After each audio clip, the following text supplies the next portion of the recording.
guys, are you ready to unlock your full potential with this, the ultimate English strategies? Please come and join this video and I will tell you all things about English language and the strategies and all things. Let's go and start the video. छोटी छोटी बातों को समझा जाता है यहाँ पर। अब मैं कुछ छोटी छोटी बातें मैं आप लोगों को बताऊं। अगर मैं बोलूं कि अल्टीमेट इंग्लिश स्ट्रेटेजी क्या है, अगर हम मैं इस चीज को बोलूं तो आप ना एक चीज ध्यान दीजिए इस चीज में कि अल्टीमेट इंग्लिश स्ट्रेटेजीज हम किस चीज के लिए बात कर रहे हैं। मैं ये तो नहीं कह रहा हूं कि मैं खाली स्पोकन की बात कर रहा हूं, और मैं ये भी नहीं कह रहा हूं कि मैं राइटिंग की बात कर रहा हूं या फिर ओनली रीडिंग की बात कर रहा हूं।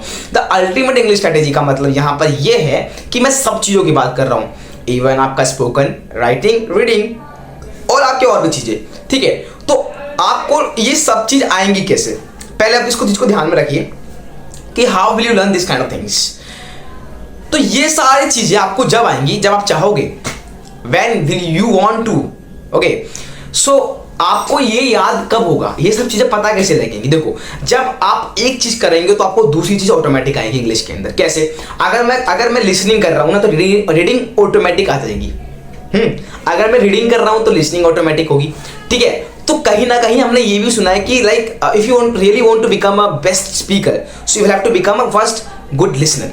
सो आपको गुड लिसनर बनना पड़ेगा बेस्ट स्पीकर बनने के लिए। ठीक है, तो अल्टीमेट इंग्लिश स्ट्रेटेजी का मतलब यहाँ पर यही है कि मैं रीडिंग की भी और अपनी स्पोकन की भी और आपकी कह सकते हैं रीडिंग की भी, स्पोकन की भी, लिसनिंग की भी, सब चीज़ों की बात करता हूँ।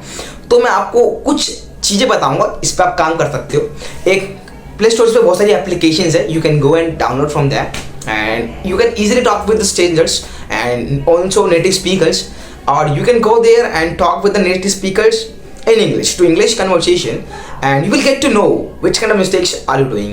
Okay, and because they are the people, those who are speaking English very good, very nice, so I think you will get to know about yourself कि where do you stand actually. Okay, so आपको पता लगेगा stand क्या करता है। अगर आप native speaker से बोलेंगे तो आपको पता लगेगा कि यार आप स्टैंड एक्चुअली में करते कहाँ हैं। तो यहाँ पर हमें ये पता लगता है कि हमें इंग्लिश स्ट्रेटेजी, हमें अल्टीमेट इंग्लिश स्ट्रेटेजी के बारे में ये सोचना चाहिए कि हमें कैसे भी करके स्पोकन तो आए, रीडिंग भी आए और ग्रामर भी आए हमको, और राइटिंग भी आए। क्योंकि हमें पता है कि मैंने आपको बता रखा है कि 70 से 80% पीपल ऐसे हैं वर्ल्ड के अंदर, इवन इंडिया के अंदर भी ऐसे हैं जो इंग्लिश तो बोलते हैं पर वो विदाउट ग्रामर के बोलते हैं। ठीक है, और 20% ही बोलते हैं जो ग्रामर के साथ बोलते हैं। तो आपको कौन सा बनना है? ग्रामर वाला बनना है कि आप ग्रामेटिकल मिस्टेक ना करो और कोई आपसे पूछे तो उसको आप आंसर भी दे सको। ठीक है, तो कहीं ना कहीं हमको ये चीज़ सीखनी है। तो इस चैनल पर आपसे आप ये चीज़ सीख सकते हो। अगर ये वीडियो अच्छी लगे तो लाइक, सब्सक्राइब